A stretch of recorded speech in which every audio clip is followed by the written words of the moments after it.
बात्या को नहीं बड़ गोटे वीडियो को संपूर्ण देखंतु जहाँफल आप संपूर्ण तथ्य पाइपर एवं वीडियो गोटे लाइक सहित चैनल को सब्सक्राइब कर रखु जहाँफल आपड़ी अपडेट प्रतिदिन सर्वप्रथम पाइपर आसतु संपूर्ण खबर उपर नजर पकेबा। बंगोपसागर में सृष्टि होइथिबा सामुद्रिक बात्या मुंथार गति धीरे धीरे आग को बढ़ुची।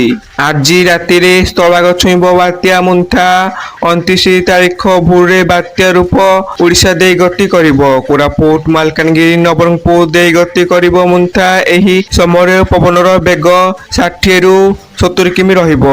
अति बेसी रे पवनर बेग 80 किमी रहिबो। दक्षिण ओडिशा रे एहार प्रभाव अधिक रहिबो। छत्तीसगढ़ रे पहुंचला बेले को अपात होई दुर्बल हेबो। आईएमडी मृत्युंजय महापात्र सूचना रहिछि।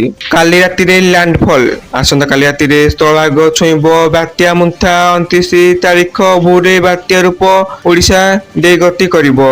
अन्य पटे आज थारु 30 तारीख जाए 8 जिल्ला रे समस्त स्कूल और अंगनवाड़ी बंद रहिबो। मात्र एही सबु जिल्ला रे कार्यरत समय सरकारी और अधिकारी और कर्मचारी छुट्टी को बातिल कराइछि।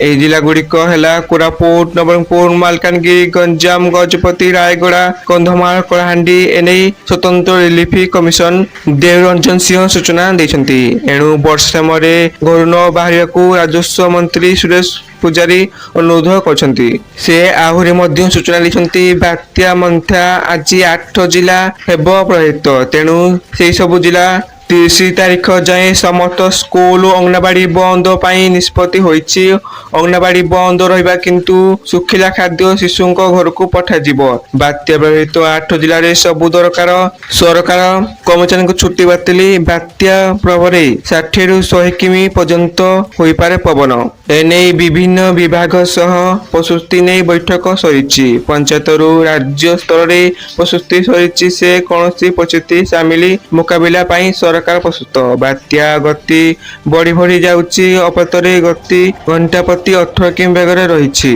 गति जेते बढ़िबो क्षति कमिबो। मालकानगिरी दे अतिक्रम करी छत्तीसगढ़ जीव बात्या। छत्तीसगढ़ वर्षा भी हेबो। फळे महानदी रे पानी आसीबो। जल भंडार को जल छड़ा जाउछि। समुद्र भितरे धीरे फेरी आसीबो पई निर्देश। एथिला आज सूचना।